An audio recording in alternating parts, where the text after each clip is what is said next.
الذي جل عن الشبيه والمثيل والكفر والنذير. أشهد أن لا إله إلا الله وحده لا شريك له، وأشهد أن محمدا عبده ورسوله وصفيه وخليله وسيلته عن خلقه وأمينه على وحيه، أرسله ربه رحمة للعالمين وحجة على العباد أجمعين، فهدى الله به من الضلالة وبصر به من الجهالة وكثر به بعد القيلة وأغنى به بعد العيلة، فصلوات الله وسلامه عليه وعلى آله وأصحابه أجمعين ومن تبعهم بإحسان إلى يوم الدين. أما بعد، قال الله تعالى في القرآن المجيد والفرقان الحكيم: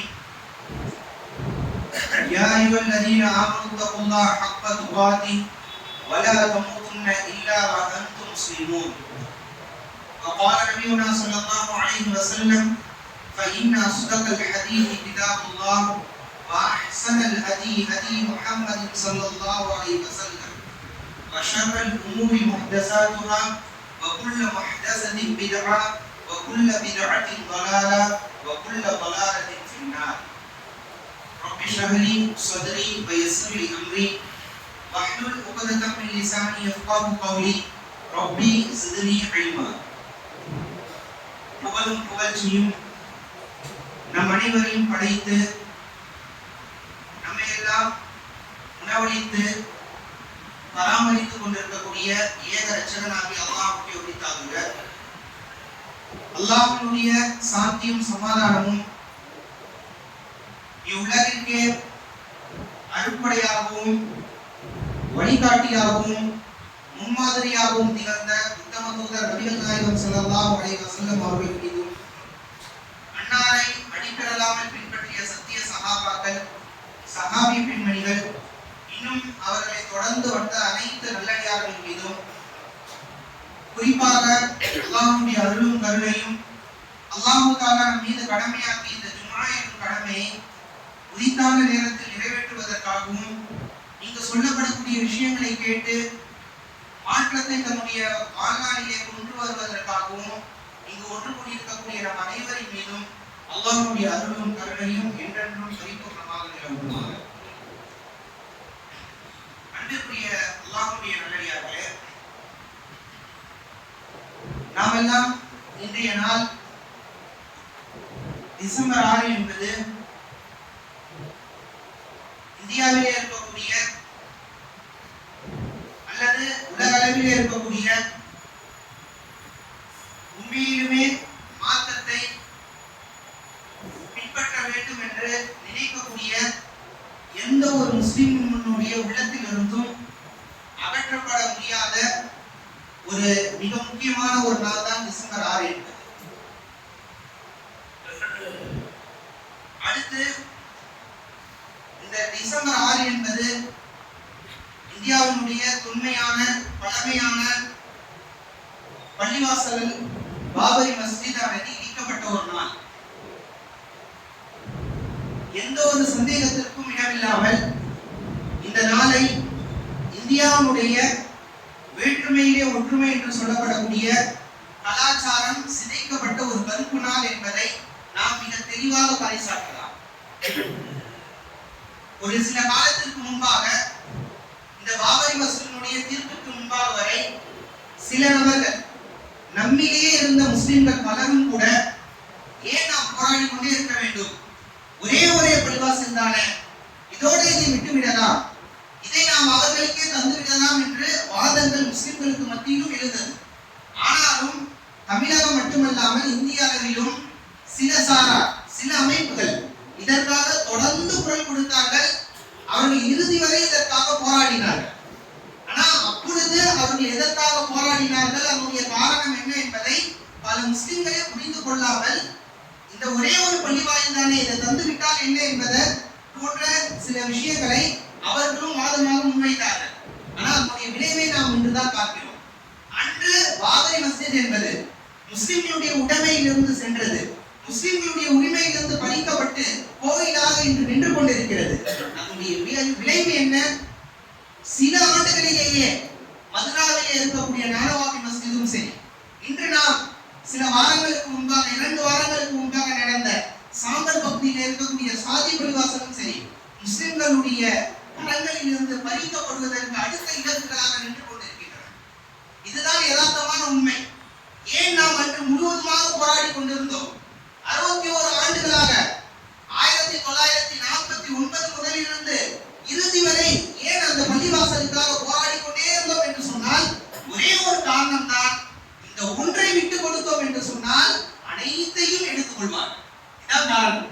ஒரே பள்ளிவாசலோடு நிற்காது. ஏனென்றால் அல்லாஹ் தஆலா மிக தெளிவாக கூறிவிட்டார், அவர்கள் எதுவரை அடங்குவார்கள், எப்போது அடங்குவார்கள், எப்போது அவர்கள் அமைதியாவார்கள் என்று சொன்னால் ஹத்தா தத்தபிய மில்லதஹும், நீங்கள் அவர்களுடைய மார்க்கத்தை பின்பற்றும் வரை, அவர்களுடைய மதக்காரர்களாக நீங்கள் மாறிவிட்டால் தான் அவர்களுடைய உணர்ச்சி அடங்கும், அவருடைய மதவெறி என்பது அடங்கும் என்பதை அல்லாஹ் குர்ஆனிலே கூறிவிட்டார்.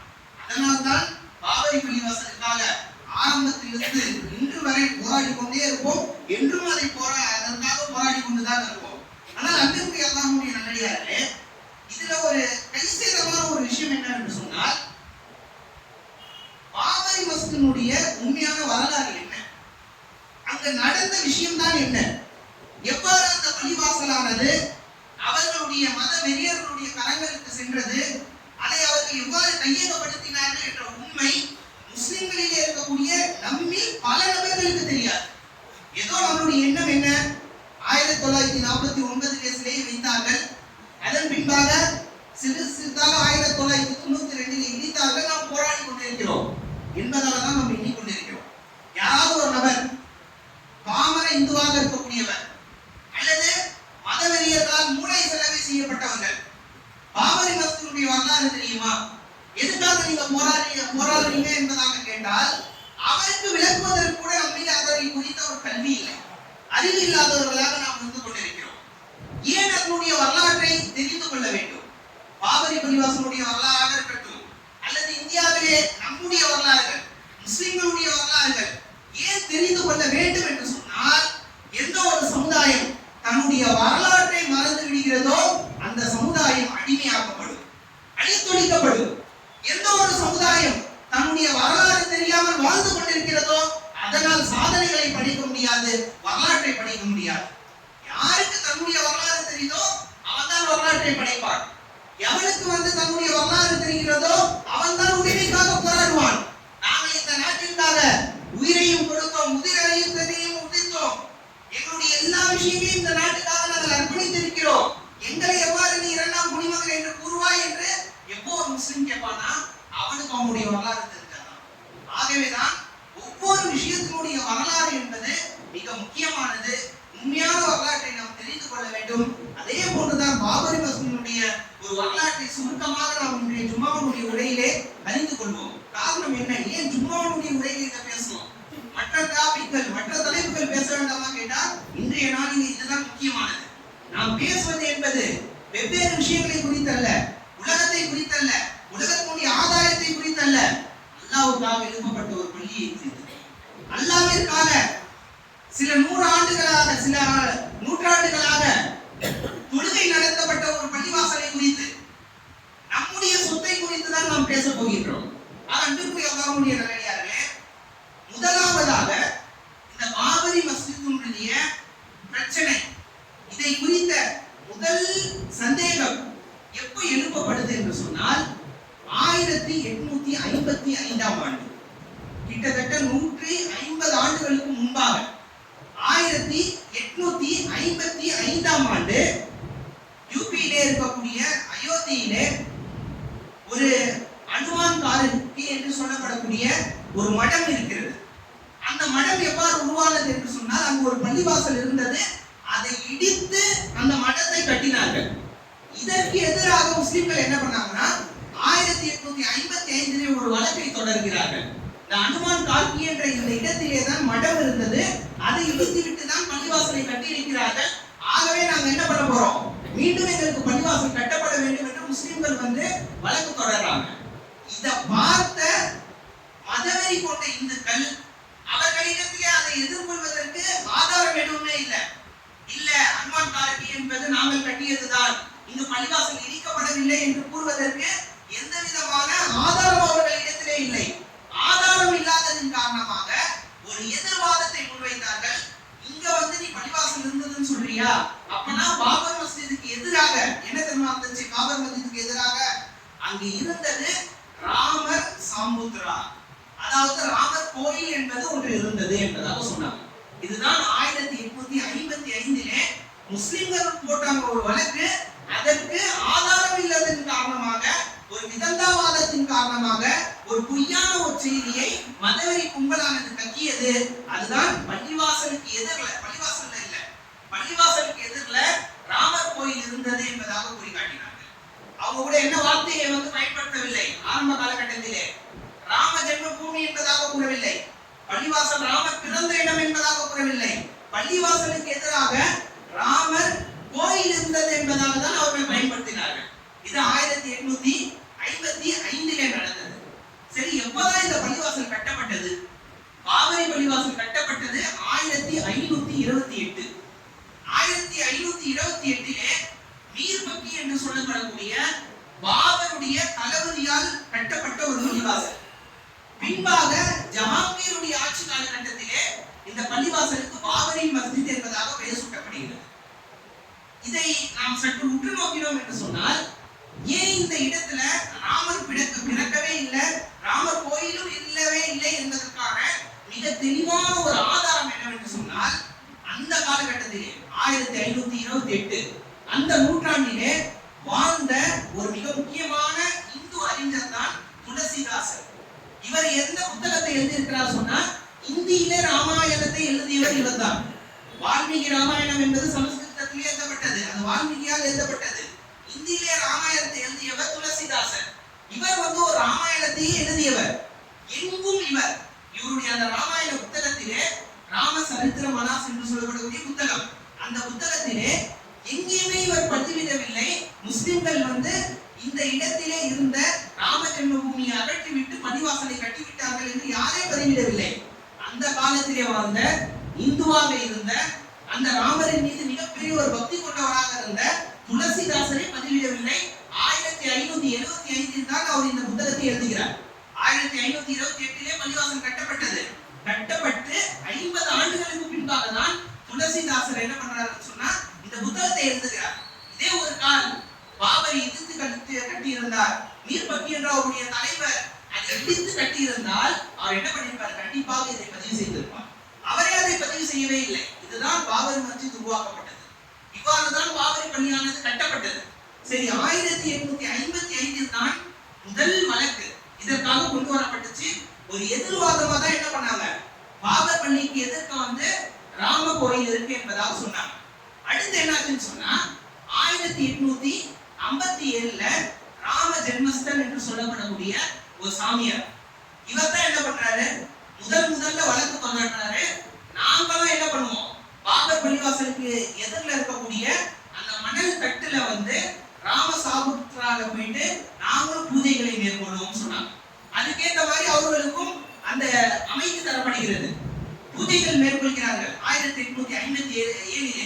இவ்வாறாக ஒவ்வொரு ஆண்டும் முஸ்லிம்களும் இந்துக்களும் அங்க குவிந்து எதிர்க்க ராமருக்காக பூஜை மேற்கொள்கிறார்கள். இங்கே பாபர் பள்ளிக்கு தொலை வருகிறார்கள்.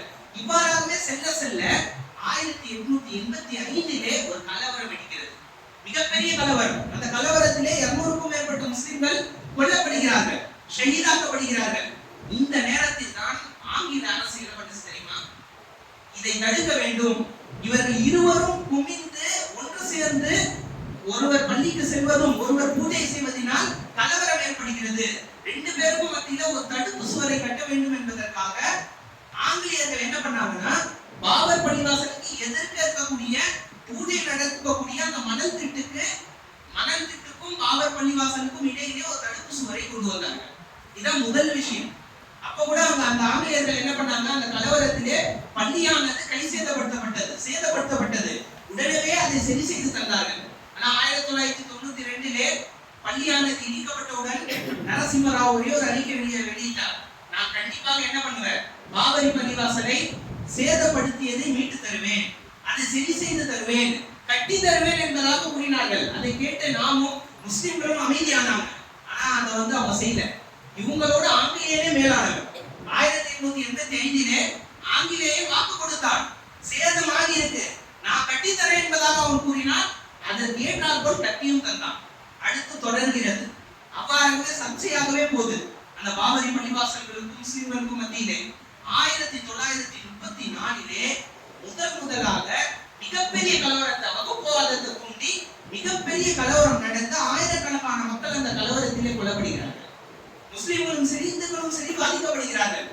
அதன் பின்பு தினமும் தொலை வரக்கூடியவர்களுக்கு எப்பெல்லாம் தொலை வருகிறார்களோ, முஸ்லிம்கள் இஷா தொழுகையிலும் ஃபஜ்ர் தொழுகையிலும் 1934க்கு மேல தொலை வரக்கூடிய சமயத்துல எல்லாம் அவங்க மேல கல்லெறிந்தார்கள்.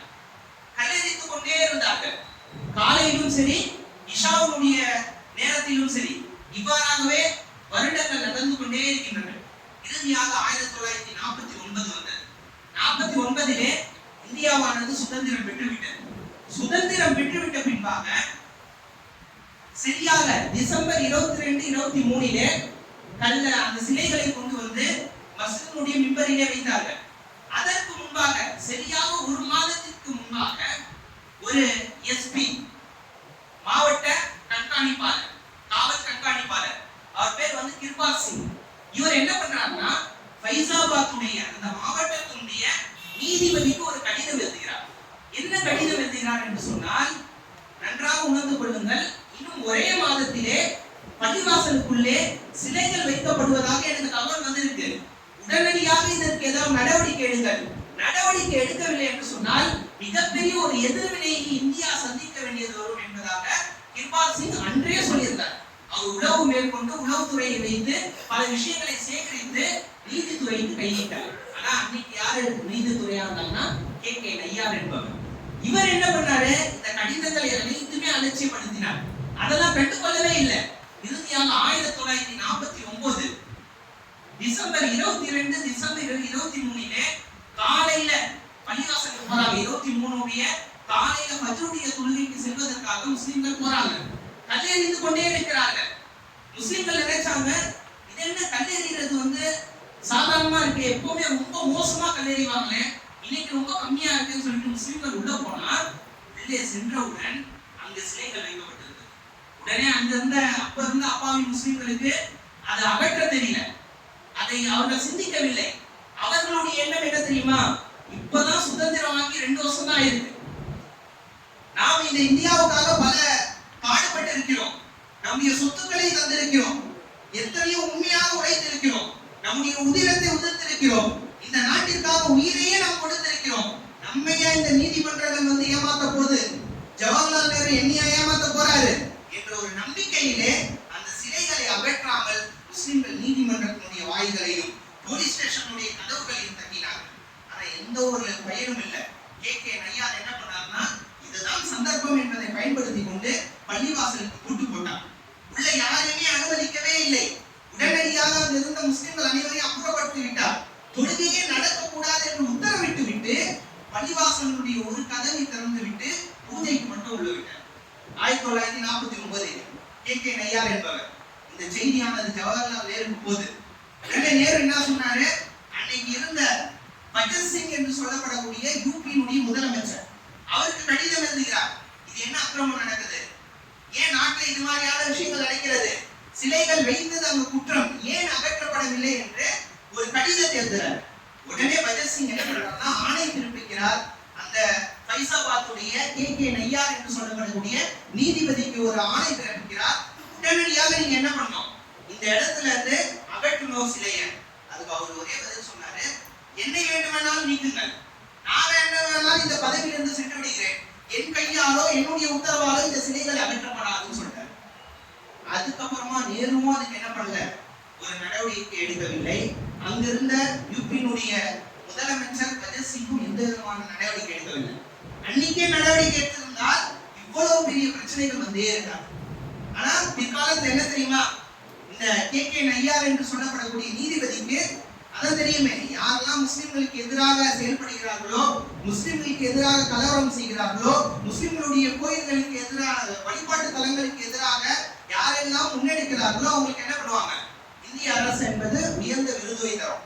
அவங்களுக்கு ஒரு பட்டத்தை தந்துரும். அதே மாதிரிதான் கே நையாருக்கும் முதலிலே ஜனசங் தான் அன்னைக்கு இருந்த சங் பரிவாரர்களுடைய முதல் அரசியல் கட்சி. அதுதான் பிற்காலத்திலே பாரதிய ஜனதா கட்சியாக மாற்றப்பட்டது. ஜனசங்கினுடைய நாடாளுமன்ற உறுப்பினராக தேர்வு செய்யப்பட்டார். யாரு? கே நையார். அன்னைக்கு அவர் பாபரி மசூதியுடைய விஷயத்திலே நமக்கு அநீதியின் காரணமாக அவர் கொடுக்கப்பட்ட பரிசு என்பது இதுதான். அடுத்து அவ்வாறாகவே காலங்கள் நகர்கிறது. கொஞ்சம் கொஞ்சமா அப்படியே போறாங்க. இறுதியாக அங்கு என்ன நடக்கலன்னு சொன்னா, அவர்களுக்கு பூஜை செய்வதற்கு ஒரே ஒரு ஆட்கள் மட்டும்தான் போய் கொண்டிருந்தாங்க. சின்ன ஆட்கள், 3 பூசாரிகள் போவார்கள், பூஜை செய்து விட்டு வருவார்கள். இவ்வாறாக தான் சென்று கொண்டே இருந்தது. இறுதியாக 1986 KM பாண்டே என்று சொல்லப்படக்கூடிய ஒரு நீதிபதி வரார். ஃபைசாபாத்துடைய நீதிபதியாக அவர் தான் பொறுப்பேற்கிறார். இவர் என்ன பண்றாருன்னு சொன்னா, அன்று இவர் மிகப்பெரிய இந்துத்துவவாதி. இவர் ஒரு தீர்ப்பை வைக்கிறார். 1/2/1986 அவர் தான் கொடுத்த தீர்ப்பு. என்ன தீர்ப்பு என்றால், பள்ளிவாசலுடைய கதவுகள் திறக்கப்பட வேண்டும். அவர் எழுதின தீர்ப்பு தான். இது ஒரு வழிபாட்டு தலம், பொதுவான வழிபாட்டு தலம். ஒன்று முஸ்லிம்கள் தொழணும், இல்லைன்னா இந்துக்கள் தொழணும். முஸ்லிம்கள் தொழ முடியாத ஒரு சூழ்நிலை ஏற்பட்டு விட்டது. ஆகவே இது இந்துக்களுக்கு உரியது. ஆகவே இதனுடைய கதவுகளை திறந்து விடுங்கள், எல்லா மக்களும் உள்ள வந்து பார்க்கணும். அவர்கள் அனைவருமே உள்ள சென்று என்ன பண்ணிட்டோம், பூஜைகளை நடத்தட்டும் என்பதாக முதலிலே தீர்ப்பளித்தவர் யார் என்று சொன்னால் KM பாண்டே.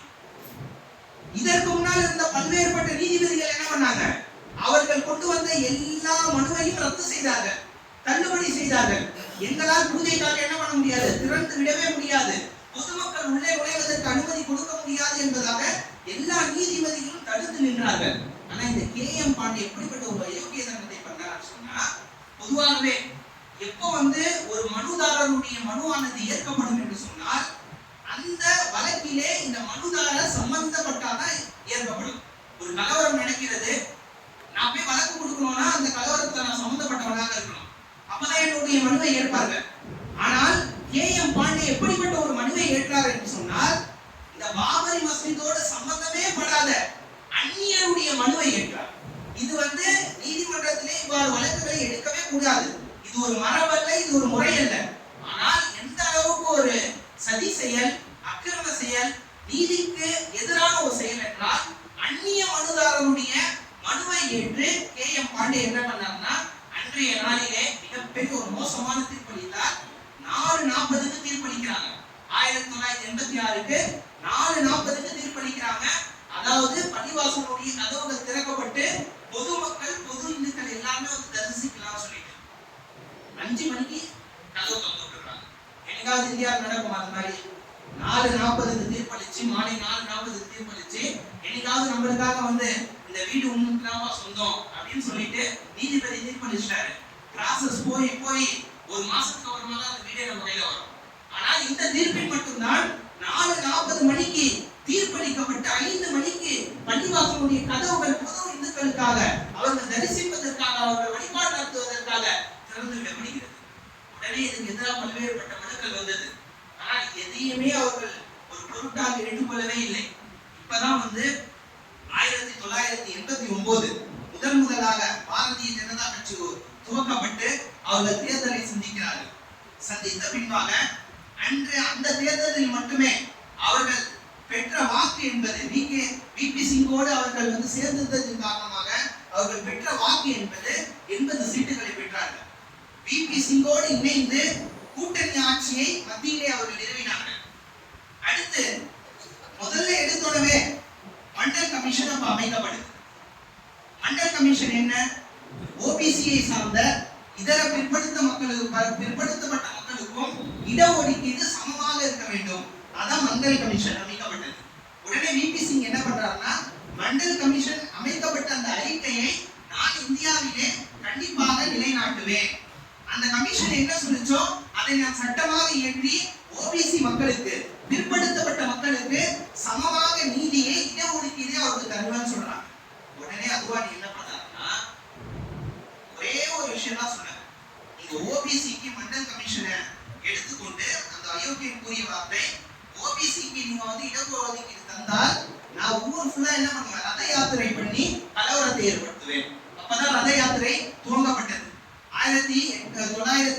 1909 ரத யாத்திரையாக சென்று ஒவ்வொரு கிராமமாக சென்று கலவரத்தை மேற்கொண்டார்கள். இறுதியிலே எப்பொழுது விபிசி உறுதியாக இருந்து நான் கண்டிப்பாக ஓபிசி மக்களுக்கு வந்து சம உரிமையை தருவேன், இடஒதுக்கீட்டை தருவேன் சொன்னாரோ, பாரதிய ஜனதா கட்சி என்ன பண்ணுச்சுன்னு சொன்னா, அன்றைக்கு அத்வானியுடைய தலைமையில் இருந்த அந்த கட்சியானது ஆதரவை மீட்டுக் கொண்டது. பிபிசியினுடைய ஆட்சி முடிவு. பிபிசியினுடைய ஆட்சியானது முடிவுக்கு வருகிறது. அதுக்கப்புறமா ராஜீவ்காந்தி 1989 அவருடைய விஷயம் என்ன? முதலிலே நாம் நினைக்கிறோம் இன்று எவ்வாறோ தெரியாது, ஆனால் அன்று காங்கிரஸ் முதல் கொண்டு முஸ்லிம்களுக்கு முதுகிலே குத்தியவர். முதலிலே 1989 முழு இந்தியாவிலிருந்து சிங்கக்கற்களை கொண்டு வந்து அடிக்கல் நாட்டி பூஜை நடத்தியது ராஜீவ்காந்தியுடைய தலைமையில் தான். அவருடைய தலைமையில் தான் நடத்தப்பட்டது 1989. அடுத்த ஆட்சிகள் அவ்வாறாகவே கலைக்கப்பட்டு மீண்டும் 1991 தேர்தல் நடத்தப்பட்டு பாஜகவானது 117 இடங்களை பெறுகிறது நாடாளுமன்றத்தில். யூபியிலே ஆட்சிக்கு வருகிறது. கல்யாண் சிங் என்று சொல்லப்படக்கூடிய ஒரு பாஜகவை சார்ந்த தலைவர் தான் அப்போ வந்து ஆட்சியிலே வருகிறார். ஆட்சியிலே இல்லாத போது மிகப்பெரிய அடாவடிகளை செய்தவர்கள், அதிகார வர்க்கமான நீதித்துறையை வைத்து அநீதியை மேற்கொண்டவர்கள் பிஜேபி. ஆட்சிக்கு வந்தா என்ன செய்வாங்க? அதிகாரமும் அவங்க கையில இருக்கு, ஆட்சியும் அவர்கள் இடத்துல இருக்கும்போது எப்படி அவர்கள் மேற்கொள்வார்கள்? 1991 ஆட்சியில வந்தோடனே கல்யாண் சிங் செஞ்ச முதல் வேலை எந்த நலத்திட்டமும் செய்யல. யூபியில் இருக்கக்கூடிய ஏழைகள் மேம்பட வேண்டும், அவர்களுக்கு கல்வி போய் சேர வேண்டும், அவர்களுடைய அடிப்படை வசதிகளை கட்டமைக்க வேண்டும், அதெல்லாம் அவங்க மேற்கொள்ள. அவர்கள் மேற்கொண்ட முதல் விஷயம் பாபர் பள்ளிவாசலுக்கு உள்ளே இருக்கக்கூடிய இடம் 2.774 ஏக்கர் 2.774 ஏக்கரை அரசு உடைமையாக மாற்றினார். பாபர் மசூதி இங்க இருக்கு, அதை சுற்றி இருக்கக்கூடிய அந்த இடத்தை அரசு உடைமையாக மாற்றினார்கள். அரசுக்கு சொந்தம் என்பதாக கூறினார்கள். உடனே அலகாபாத் நீதிமன்றத்திலிருந்து தீர்ப்பு வருகிறது, இது செய்வது தவறு. அதெல்லாம் கேட்கவே இல்லை, அதை அனைத்துமே அவர்கள் கண்டுகொள்ளவே இல்லை. அவ்வாறாகவே காலம் செல்கிறது. கொஞ்சம் கொஞ்சமா போனோடனே மீண்டும் அக்டோபர் 8 1991 அக்டோபர் 8 கல்யாண் சிங் வந்து அறிவிக்கிறார், அந்த பள்ளிவாசலுக்கு வெளியில் இருக்கக்கூடிய 42 ஏக்கர் அந்த நிலத்தையும் நாங்க என்ன பண்ண போறோம்? பொதுமக்களுக்காக தரப்போறோம், குத்தகைக்காக தரப்போறோம். அது ராமருடைய பூங்காவாக இருக்கும். அந்த இடத்திலே ராமாயணமானது கதையாக சிறிய பிள்ளைகளுக்கு கற்றுத்தரப்படும் என்பதாக கூறி 42 ஏக்கரையும் தட்டார். பாபர் மஸ்ஜித் மட்டும்தான் நிக்குது. அதை சுற்றி இருக்கக்கூடிய 2.774 ஏக்கரையும் அரசு உடைமையாக மாற்றி விட்டார்கள். அதற்கு வெளியிருந்த 42 ஏக்கரையும் பிற மக்களுக்காக குத்தகைக்காக ராம பூங்காவாக மாற்றி விட்டார்கள். அடுத்து 1992 மோசமான ஒரு வருஷம். இப்பதான் பிப்ரவரி 2ஆம் நாள் இவர்கள் என்ன பண்றாங்கன்னு சொன்னா, அப்பதான் வந்து மிகப்பெரிய அறிவிப்பை தராங்க. நாங்க கண்டிப்பா என்ன பண்ணுவோம் சொன்னா 4 மாதங்களிலே கண்டிப்பாக பாபர் மஸ்ஜிதை இடிப்போம் என்பதாக சொன்னாங்க. அப்ப இருந்த நரசிம்மராவ் வந்து என்ன பண்றாருன்னா 1991 அவர் வந்தோடனே ஒரு ஆக்டை கொண்டு வந்தார், ஒரு பிரிவை கொண்டு வந்தார். அது என்ன ஆக்ட்னு சொன்னா, அதாவது வழிபாட்டு தலங்கள் என்பது ஆக்கிரமிப்புக்கு எதிரான ஒரு சட்டத்தை கொண்டு வந்தார் 1991. அந்த சட்டத்தை அவர் பதிவு செய்த விஷயத்தை நாம் பார்க்க வேண்டும். இந்த சட்டத்துக்குள் எது வராது? பாபர் மஸ்ஜித் வராது. 1991 இது மாதிரியான சர்ச்சைகள் போது பள்ளிவாசல்கள் கோயில்களாக மாற்றப்பட வேண்டும் என்று இந்துத்துவர்கள் கூறுகிறார்கள். இதற்கு எதிராக நான் ஒரு சட்டத்தை கொண்டு வரேன்னு சொல்லிட்டு பிரதமர், அன்னைக்கு இருந்த பிரதமர் நரசிம்மராவ் கொண்டு வராரு. வழிபாட்டு தலங்களை இதுக்கு மேல யாருமே ஆக்கிரமிக்க கூடாது, ஆக்கிரமித்தால் அது மிகப்பெரிய தண்டனை என்பதாக சொல்றாரு. 3 வருடம் சிறை தண்டனை என்பதாக கூறுகிறார். ஆனா அவர் சொன்ன அடுத்த வாசகம், இதுக்குள்ள என்ன பள்ளிவாசல் வராது? பாபர் மஸ்ஜித் வராது. சூசமா உங்களுக்கு தண்டார். பாபர் மஸ்ஜிதை என்ன வேணா பண்ணீங்க, வேற பள்ளிவாசலுக்கு நீங்க என்ன பண்ண வேணாம், கை வைக்க கூடாது என்பதாக நரசிம்மராவ் அன்னைக்கு ஒரு சட்டத்தை போட்டார். அடுத்த பின்பாக அதே நரசிம்மராவ் 1992 ஜூலை 22 சாதுக்களை எல்லாமே அழைக்கிறார். சாதுக்கள் சாமியார்கள் எல்லாரையும் அழைக்கிறார். அழைத்து சொல்றாரு, நீங்க வந்து கொஞ்சம் பொறுமையா இருங்க, எதுவுமே பண்ண வேணாம், உங்களுடைய கட்டுமான பணிகளை நீங்க ஆரம்பிக்க வேணாம், நான் உங்களுக்கு இந்த விஷயத்துல நல்ல தீர்ப்பு தரேன்னு சொல்லிட்டு சொல்றாரு. சாதுக்கள் கலைந்து செல்கிறார்கள். அடுத்து நாடாளுமன்றத்திலே வந்து நரசிம்மராவ் கூறினார், நாம் இந்த பாபர் பள்ளியினுடைய பிரச்சனையை, இதனுடைய தீர்ப்பை, அதனுடைய விஷயங்கள் அனைத்தையுமே உச்ச நீதிமன்றத்துக்கு தந்து விடலாம். எல்லா கோப்புகள், எல்லா ஆவணங்கள் அனைத்தையும் நம்ம என்ன பண்ணலாம், உச்ச நீதிமன்றத்துக்கு தந்துவிடலாம். அவர்கள் என்ன தீர்ப்பு சொல்றாங்களோ அதை ஏத்துக்கலாம் சொல்றாங்க. ஆனா சாதுக்கள் இதுக்கு ஒத்து வரல. என்ன எங்ககிட்ட பேசுனது வேற, எங்ககிட்ட என்ன சொன்னீங்க, நான் ஒரு நல்ல தீர்ப்பு தரேன்னு சொன்னீங்க, போயிட்டு இந்த இடத்து உச்ச நீதிமன்றம் தருவேன்னு சொன்னா நாங்க எப்படி ஏத்துப்போம்னு சொன்னாங்க. அடுத்து அவர்கள் அதே அக்டோபர் மாதம் ஒரு அறிக்கையை விடுகிறார்கள். டிசம்பர் 6 அன்று கரசேவை தொடங்கப்படும். பள்ளிவாசல் அது தரைமட்டமாக்கப்பட்டு கோயிலானது அந்த இடத்திலே கட்டப்படும் என்பதாக விஸ்வ இந்து பரிஷத்தானது கூறுகிறது. அடுத்து அக்டோபருக்கு ஒரு உச்ச நீதிமன்றம் என்ன பண்ணுதுன்னா, அன்னைக்கு இருந்த கல்யாண் சிங் கிட்ட அறிக்கை கேட்கிறாங்க. இது மாதிரி விஸ்வ இந்து பரிஷத்தை வெளிப்படையா அறிவிச்சிருக்காங்க, கரசேவையை டிசம்பர் 6 தொடங்குவோம். அதை தடுப்பதற்கு நீங்க என்ன செஞ்சீங்க? கல்யாண் சிங் கிட்ட எந்த ஒரு பதிலுமே இல்லை. ஆனால் அத்வானி மூத்த தலைவர்கள் எல்லாமே வெளிப்படையா சொன்னாங்க, டிசம்பர் 6க்கு நாம இடிக்கதான் போறோம்னு சொல்லிட்டு. ஆனால் அதற்கு அன்னைக்கு இருந்த நரசிம்மராவ் அரசும் சரி, கல்யாண் சிங்குடைய பாஜகவினுடைய அரசும் சரி கைகட்டி பார்த்தார்கள். இறுதியில 1992 டிசம்பர் 6 ஞாயிற்றுக்கிழமை 11 மணிலிருந்து 6 மணி வரை பாபரி மஸ்ஜித் ஆனது இடிக்கப்பட்டது. அநியாயமாக நம்முடைய சொத்தானது மத வெறியர்களால் சூறையாடப்பட்டது. இன்று வாழும் காலத்திலேயே இந்த ஒரு அவலத்தை பார்க்கிறோம். அந்த இடத்திலே ராமர் கோயிலையும் அவர்கள் பரிபூர்ணமாக கட்டுவதற்கு முயன்று கொண்டிருக்கிறார்கள். அது பூஜையும் நடத்தி விட்டார்கள். இதுதான் ராமர் கோயிலுடைய பாபரி மஸ்ஜித் தகர்க்கப்பட்டு ராமர் கோயில் கட்டப்பட்டதனுடைய மிகவும் சுருக்கமான ஒரு வரலாறு. இந்த வரலாற்றிலிருந்து நமக்கு இருக்கக்கூடிய மிகப்பெரிய ஒரு படிப்பினை என்பது, எந்த காலகட்டத்திலும் சரி இந்தியாவுடைய நீதித்துறை நம்பக்கூடாது. காரணம் என்னவென்றால், நாம் முன்னரே நாம் கூறினோமே, நம்முடைய முன்னோர்கள் நம்பினாங்க, நம்பிதான் மோசம் போனாங்க. அவர்கள் அறிவு குன்றியவர்கள் அல்ல. அவர்கள் நினைத்தது என்னவென்றால், நேர இருக்கிறாரு, நம்முடைய சுதந்திர உழைப்பதான் அவர் பார்த்திருக்காரு, நம்மளுடைய இந்த தியாகத்தை வீணடித்து விடுவாரா, நம்மை போய் 2ஆம் தர குடிமக்களாக ஆக்கி விடுவார்களா, நம்மை வந்தேரிகள் என்று கூறி விடுவார்களா, நம்முடைய பள்ளிவாசலை பறித்து அவர்களுக்கு தந்து விடுவார்களா என்று ஒரு மிகப்பெரிய நம்பிக்கையை வைத்தார்கள். ஆனால் அந்த நம்பிக்கையை அரசும் சரி நீதித்துறையும் சரி சீரழித்து விட்டது. அதை அவர்கள் கண்டுகொள்ளவே இல்லை. அடுத்து நம்மை பொறுத்தவரை நம்முடைய வரலாறுகளை மிக தெளிவாக நாம் அறிந்து கொள்ள வேண்டும். நாம் மிகப்பெரிய வரலாற்றிற்கு சொந்தக்காரர்கள். இந்த இந்தியாவை கட்டமைப்பதிலே ஏன் நமக்கும் இந்த இந்துத்துவாவிற்கும் என்ன பிரச்சனை? ஏன் இவர்கள் கிறிஸ்துவர்களை கூட ஒரு பெரிய சக்தியாக அவர்களுக்கு எதிரிகளாக பார்க்கிறது இல்லை? காரணம் என்னன்னு சொன்னா, முதலிலே இந்தியாவிலே சமத்துவத்தை நிலைநாட்டியது திராவிட இயக்கங்கள் அல்ல, பெரியாரிஸ்டுகள் அல்ல. 1000 ஆண்டுகளுக்கு முன்பாகவே இந்தியாவிலே என்று நம்முடைய மூதாதையர்கள் கால் வைத்தார்களோ அன்றுவே சமத்துவம் வளர்ந்தது.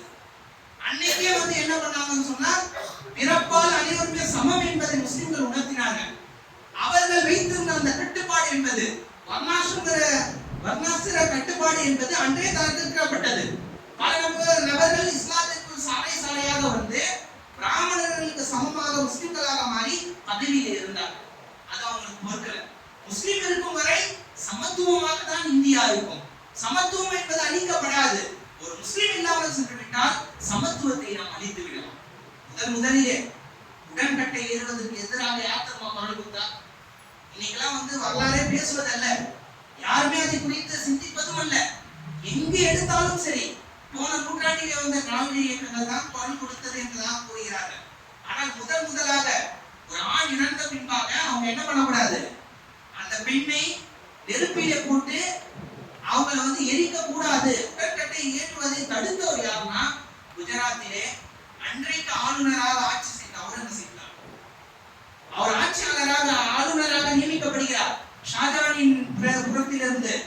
அவர் சென்று ஒரு நாள் பார்க்கையிலே வலம் வரக்கூடிய அந்த சமயத்திலே ஒரு பெண்ணினுடைய அனுகுரல் உடனே ஓடோடி செல்கிறார். பார்த்தாங்க, அந்த பெண்ணை கை காலை கட்டி அப்படியே நெருப்பு கொண்டத்தை ஏத்த வராங்க. தடுத்து கூறினார், இது மனிதாபம் மிக்க செயல் அல்ல. உடனே அங்க இருந்த பிராமணர்கள் சாமியார்கள் சொன்னாங்க, நீங்க ஆட்சி செய்யணும்னா ஆட்சி செய்யுங்க, ஏன் மத விஷயத்துல நீங்க வராதீங்கன்னு சொன்னாங்க. அப்பவும் சொன்னாரு அவுரங்கசீப், நான் ஆட்சி செய்யணும்னு சொன்னா உனக்கும் ஆட்சியாளர் தான். இது மதத்தை தாண்டி மனிதாபிமானம் சம்பந்தப்பட்டது. ஆகவே எனக்கு முன்னால் ஒரு உயிரானது வீணாக செல்வதற்கு அனுமதிக்க மாட்டேன்னு சொல்லிட்டு குஜராத்திலே முதலாக சட்டத்தை கொண்டு வந்தால் குஜராத்திலே யாருமே என்ன பண்ணக்கூடாது, உடன்கட்டை ஏறும் பழக்கத்தை கொண்டு வரக்கூடாது. அதே போன்று இன்னைக்கு மிகப்பெரிய ஆழம் என்னன்னு சொன்னா, கோயில்களை நாம் பிடிக்கி விட்டோம். கோயில்களை பிடிக்கி விட்டு நாம் என்ன பண்றோம், மசூதிகளை கட்டிவிட்டோம். நம்மளுடைய மூதாதையர்கள் மசூதிகளை கட்டிவிட்டார்கள் என்பதாக மிகப்பெரிய அவதூறுகளை, பொய்களை அவர்கள் கூறுகிறார்கள். திப்பு சுல்தான் தான் அவருடைய ஆட்சி காலத்தில் தான் அனைவருமே தெரிந்த ஒரு வரலாறு, செருகேரி மடமானது முதலிலே மராட்டியர்களால் சேதப்படுத்தப்படுகிறது. சேதப்படுத்தப்பட்ட அந்த மடத்தை புனரமைத்தவர் திப்பு சுல்தான். தங்க சிலையானது பறிக்கப்பட்டு சென்றது. புதிதாக ஒரு தங்க சிலையை உருவாக்கி தந்தவர் திப்பு சுல்தான். ஆற்காடு நவாபானது கொடுத்த குளம்தான் மயிலாப்பூருடைய அந்த கோயிலுக்கு பக்கத்தில் இருக்கக்கூடிய குளம். தானமாக வழங்கினார். செத்தும் கொடுத்தால் சீதக்காதி என்பதாக சீதக்காதி வள்ளலை குறித்து எப்பவுமே சொல்லுவாங்க. அந்த வள்ளல் தான் ராமேஸ்வரத்தில் இருக்கக்கூடிய கோயிலுக்கு தங்க மணியை தெரிந்து தந்தவர். இது போன்ற நம்மளுடைய முன்னோர்கள் மூதாதையர்கள் எடுத்து பழக்கப்பட்டவர்கள் அல்ல. இந்த மக்களுக்கும் இந்த மண்ணிற்கும் இந்த நாட்டிற்கும் பல விஷயங்களை கொடுத்து பழக்கப்பட்டவர்கள். இதை நாம் கண்டிப்பாக பறைசாற்ற வேண்டும். ஒவ்வொரு நம்முடைய வரலாறுகளை நாம் இந்திய மக்களுக்கு மத்தியிலே கண்டிப்பாக பேச வேண்டிய ஒரு காலகட்டம். இல்லைன்னா எதிர்கால தலைமுறை என்பது ரொம்ப மோசமாக சென்றுவிடும். இன்னைக்கு நம்மளுக்கு இவ்வளவு வரலாறு தெரிஞ்சு பல புத்தகங்கள்ல நம்முடைய வரலாறுகள் இருந்து பல்வேறுபட்ட கல்வெட்டுகள் நம்முடைய வரலாறுகளை பேசிக்கொண்டே நம்மளை வந்தேரிகள் சொல்றாங்க. இரண்டாம் தர குடிமக்கள் சொல்றாங்க. நாம் வாழும் காலகட்டத்திலே பாபர் மஸ்ஜித் பறிக்கப்பட்டு விட்டது என்று சொன்னால் 100 வருஷம் கழிச்சு விடமே. வரக்கூடிய குழந்தைகளுக்கு எந்த வரலாறும் தெரியாது. எல்லாத்தையும் மாத்திடுவான். சுதந்திரமே நாங்க யார்கிட்ட இருந்தா பெற்றோம், உங்ககிட்ட தான் பெற்றோம் சொல்லுவோம். ஆங்கிலேயர்களே வரல, நீங்க தான் இந்தியாவை என்ன பண்ணீங்க, மோசமா வச்சிருந்தீங்க, உங்ககிட்ட தான் நாங்க சுதந்திரம் பெற்றோம் சொல்லிட்டு முழுமையாக வரலாற்று புத்தகங்களையும் மாற்றி விடுவார்கள். அது போன்ற ஒரு சிந்தனை வந்துவிடும். அது போன்ற ஒரு காலம் வந்துவிடும். ஆகவே அந்த காலத்திற்கு முன்பாக நம்முடைய பிள்ளைகளுக்கு நம்முடைய வரலாற்றை நாம் கற்பிக்க வேண்டும். அதே போன்று இந்திய மக்களிலே பல நபர்கள் மூல சலவை செய்யப்பட்டவர்கள், பாமர மக்கள், அவர்கிட்ட தவறாக கூறியிருக்கிறார்கள். அவர்களுடைய உள்ளங்களிலும் இல்லங்களிலும் நம்முடைய வரலாற்றை கொண்டு போய் சேர்க்க வேண்டிய கடமை என்பது நமக்கு இருக்கிறது. ஆக ரப்பல் ஆலமீன் இந்த இந்தியாவில் இருக்கக்கூடிய முஸ்லிம்களை பாதுகாப்பானாக, அவர்களுடைய அடையாளங்களை பாதுகாப்பானாக. எவ்வாறு அல்லாஹ் தஆலா ஆபிரகாமிடம் இருந்து அன்றைய தினம் அவனுடைய முதல் இனமான காபாவை பாதுகாத்தானோ, அதே போன்று இது போன்ற யூத வெறியர்கள் மத வெறியர்களிடமிருந்து இந்தியாவிலும் உலகத்திலும் இருக்கக்கூடிய மஸ்ஜிதுகளை முழுமையாக அல்லாஹ் தஆலாவை பாதுகாப்பானாக. ஆஃபிர் தவானா அல்ஹம்துலில்லாஹி ரப்பில் ஆலமீன்.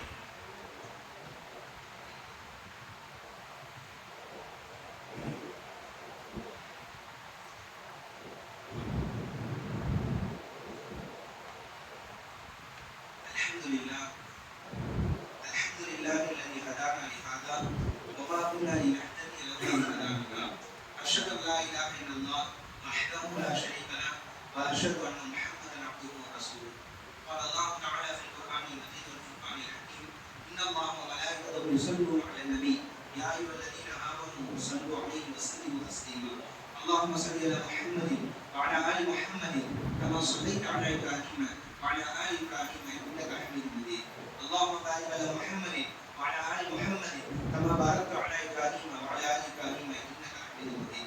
قال الله تعالى: إن الله يأمركم بالعدل والإحسان وإيتاء ذي القربى وينهى عن الفحشاء والمنكر والبغي يعظكم لعلكم تذكرون. اذكروا الله يذكركم وادعوه يستجب لكم ولذكر الله أعلى